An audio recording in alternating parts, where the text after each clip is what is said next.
Assalamualaikum warahmatullahi wabarakatuh. Bertemu lagi kita pada hari ini. InsyaAllah hari ini Ustaz akan ajar kamu untuk darjah 4 mata pelajaran yang pertama, iaitu Taharah ataupun bersuci. Okey, sebelum kita mulakan kelas, murid-murid, kita bacalah doa belajar supaya kita lebih faham apa yang kita belajar hari ini, insyaAllah, dan diberkati oleh Allah. Bismillahirrahmanirrahim. Allahumma aftah alaina hikmataka wanshur alaina min huzaini rahmatika ya arhaman rahimin. Rabbi shrah li sadri wa yassir li amri wahlul 'uqdatam min lisani yafqahu qawli. Rabbana atina fid dunya hasanah wa fil akhirati hasanah wa qina azabannar. Wa sallallahu ala sayyidina Muhammad wa ala alihi wa sahbihi wa sallam. Walhamdulillahi rabbil alamin. Amin.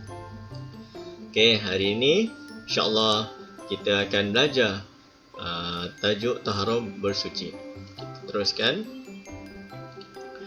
Okey. Taharah. Ni tajuk yang pertama untuk darjah 4, Taharah.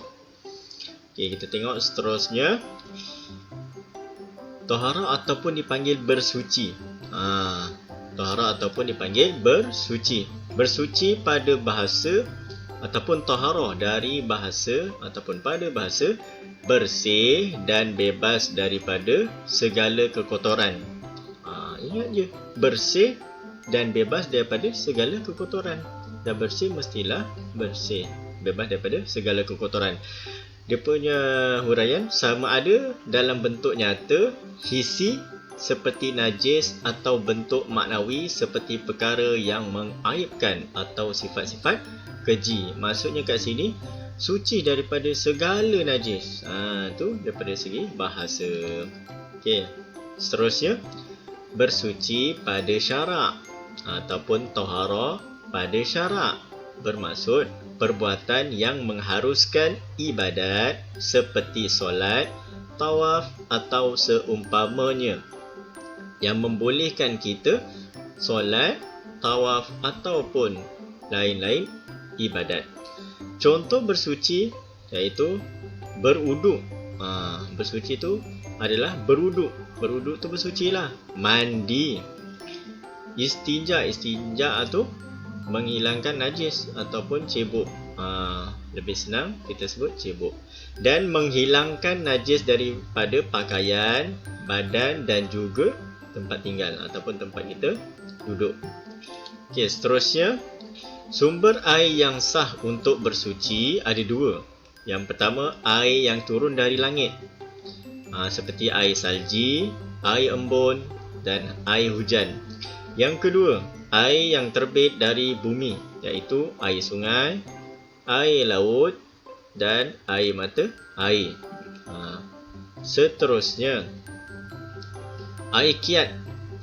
Air kiat terbagi kepada dua. Ni dalam tajuk taharah. Jadi, air kiat terbagi pada dua, iaitu air kiat lazim dan air kiat terurai. Apa maksud air kiat lazim dan air kiat terurai? Jadi kita tengok slide seterusnya. Air kiat tidak lazim bermaksud air suci pada dirinya serta menyucikan yang lain. Jadi air ini seperti air terjun, air perigi dan air yang boleh menyucikan diri kita. Maksudnya air suci lah. Okey, seterusnya, air kiat lazim. Air kiat lazim seperti bermaksud air kiat lazim bermaksud air suci tetapi tidak menyucikan yang lain, seperti air jus. Sedap tak air ni? Air jus oren, air jus tebu, air jus lemon. Bermaksud air ni suci tetapi tidak boleh menyucikan yang lain. Boleh kita minum, memang suci bersih, tetapi tidak boleh dibuat untuk wuduk. Ambil wuduk tak boleh, nak buat mandi pun tak boleh. Takkan nak ambil wuduk guna air jus. Lagi dalam bulan puasa, memang batal lah puasa. Ambil wuduk guna air jus tak boleh. Okey, jadi maksudnya air kiat lazim ni air suci tetapi tidak menyucikan yang lain. Okey, barulah kita tengok bahagian air. Bahagian air ada 4. Yang pertama air mutlak, yang kedua air musyammas, yang ketiga air mustakmal dan yang keempat air mutanajis. Ada 4 sahaja. Okey, kita tengok seterusnya. Air mutlak bermaksud air suci pada dirinya menyucikan yang lain dan tidak makruh penggunaannya. Bermaksud kat sini air mutlak memang air yang bersih, boleh buat solat. Okey, seterusnya air musyammas, air suci dan menyucikan yang lain tetapi makruh penggunaannya pada badan. Kenapa makruh? Sebab uraiannya kat sini, air yang dipanaskan oleh matahari di negeri yang beriklim panas dan bekas yang boleh berkarat kerana ditakuti mendatangkan penyakit sopak. Penyakit sopak ni penyakit kulit lah. Maksudnya air musyammas ni air panas, tak boleh buat wuduk. Ataupun air yang tersangat panas atau tersangat sejuk, makruh penggunaannya. Panas sangat tak boleh, sejuk sangat pun tak boleh. Tak boleh buat bersuci, makruh. Okey, seterusnya air mustakmal bermaksud air suci pada dirinya tetapi tidak menyucikan yang lain. Dia suci tetapi tidak menyucikan yang lain, seperti air basuhan, air lebihan basuhan wuduk.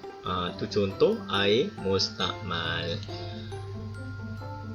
Air mutanajis pula. Yang terakhir, air mutanajis, air yang kurang 2 pola yang terkena najis sama ada berubah atau tidak dengan syarat. Maksudnya air yang terkena najis, air mutanajis ni, dan nama pun mutanajis, air yang terkena najis lah. Jika uraiannya, jika benda najis tersebut tidak menajiskan air seperti bangkai binatang yang tidak mengalir darahnya ketika dibunuh atau dibelah semasa ia hidup, seperti lalat, cicak, lipas dan seumpamanya, dengan syarat tidak sengaja dimasukkan ke dalamnya dan tidak mengubahkan air, tidaklah menjadi air mutanajis. Yang seterusnya, najis yang halus tidak dapat dilihat oleh mata kasar walaupun ianya merupakan najis mughalazah, tidaklah menajiskan air atau sesuatu yang berbentuk cecair. Maksudnya kat sini tak boleh buat bersuci. Itu saja air mutanajis. Sekian saja. Jadi insya-Allah kita akan bertemu lagi pada pertemuan akan datang. Kita akhiri ataupun kita tangguhkan pertemuan kita dengan tasbih kafarah dan surah As. Bismillahirrahmanirrahim. Subhanakallahumma wa bihamdika asyhadu an la ilaha illa anta astaghfiruka wa atubu ilaik. Bismillahirrahmanirrahim. Wal 'asr innal insana lafi khusr illa allazina amanu wa 'amilus solihat wa tawasaw bil haqq wa tawasaw bis sabr. Sadaqallahul azim. Wabillahi taufiq wal hidayah. Wassalamualaikum warahmatullahi wabarakatuh.